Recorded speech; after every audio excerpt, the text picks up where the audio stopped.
Our guest now, Megan Trump, no relation whatsoever. Well, I don't think she is. She married the River Avon. Now, that gets her in front of people like me because that's quite a startling headline.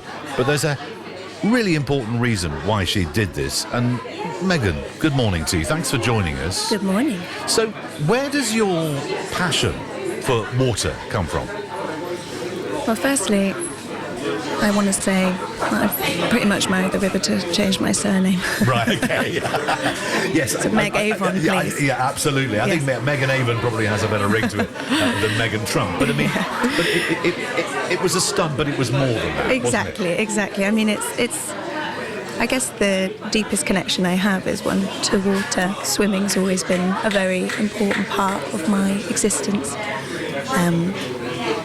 And I guess we wanted to do something that made a good story. I'm a writer as well, so I'm always up for a good story.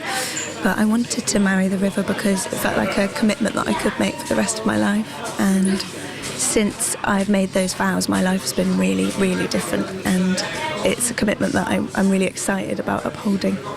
Now, rivers are very much in the news at the moment because of obviously what is ending up in them. Fergal Sharkey, he of the undertones and being Fergal Sharkey, and a big cheese in the music industry has made rivers a passion, as have others.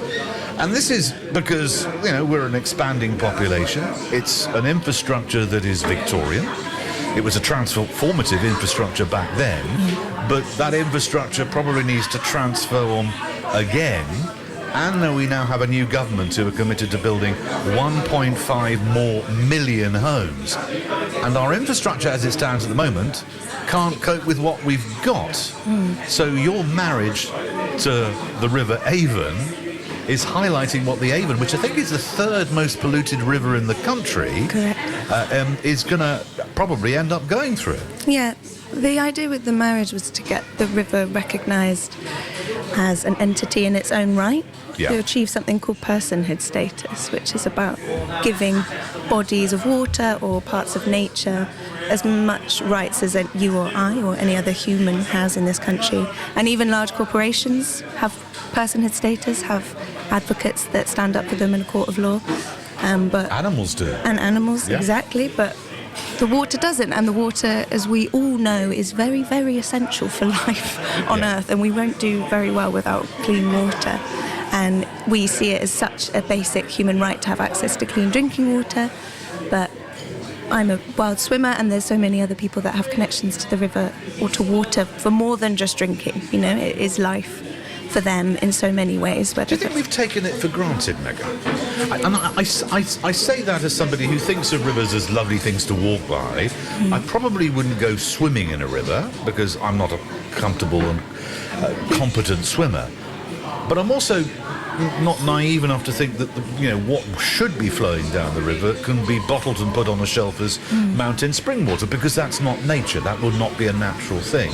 But we have taken our rivers slightly for granted. Well, I think capitalism makes us take a lot of things for granted, and we are one of very few countries in the whole world that have a privatised water system, which means we have a different relationship or view on what water means to us, because it's owned by companies that probably don't care at all about the wildlife or the people that have access to our rivers and lakes.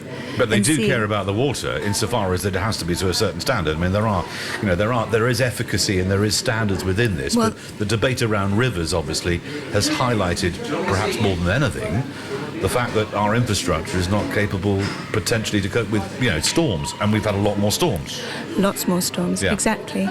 No, there's so many things that need to change, and I guess what the beauty and the pain of being part of water campaigning is water encompasses everything. It connects us all, but it also means, we just wanted to have designated bathing status for a small part of the river, but because it's a river, it's connected to lots of other things, so you scratch the surface. I was going to ask you about that, because obviously the River Avon is a dynamic river. The River Severn is a dynamic river. What happens, Slimbridge, for example, is directly influenced by what happens in the Welsh Hills because it washes down. Well, it's all connected. Everything comes into it. So Yeah.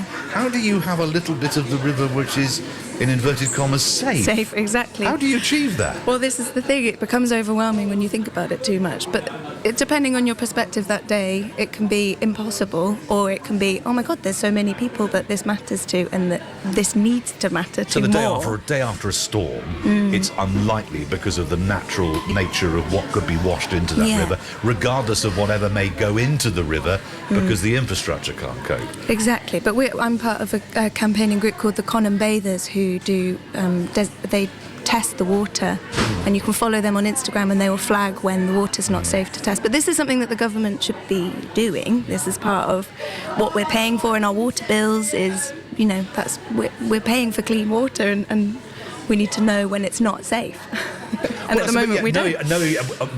It comes to, as you say, people like Colin Bathers to tell us. We know that the water that comes out the tap is safe, but it's different. I take the point there about bathing in water. Citizen science is what it's called, but you can go out and test the water, and it shouldn't be the citizen's duty, but it now has become so. Last question before I let you go. You're obviously campaigning. I can see and hear the passion, but there's a lot of shouting. There's a lot of it's not us, it's somebody else, and I'm not just saying that of indeed Ofwat or indeed the water companies themselves, but it seems to be being batted around at the moment. What's the first step that's going to make you think actually something's happening here, that there is going to be a change? I think for me it's a recognition. Well, largely it would be not having private water systems anymore if that went back into the public good, which it already feels like it is. The movements of this campaign, you know, there's such a shared love for the river, there's such support. That's why we wanted to do the wedding, because we wanted to celebrate the love for water that already exists. Okay. So I've done a lot of campaigning where you can get angry about things and feel how unfair it all is, and it only gets you so far before you burn out. That's the reason why I was asking about what's going to make you feel good, because you can get angry about campaigning, and then you can get angry about the fact that you're angry that the campaign is not going the way that you want. So, you know, that first step is an important step. Maybe that'll happen, maybe it won't, but it's a really important issue, one of the big issues of our time at the moment, certainly in our part of the world as well, with the River Avon being the third most polluted river in the country. Exactly. Megan Avon. Please. Megan Avon, not Megan Trump. Megan Avon, thank you very much for sharing some time with us this morning, I should say, on BBC Radio Bristol, live here at the 8 Leisure Centre.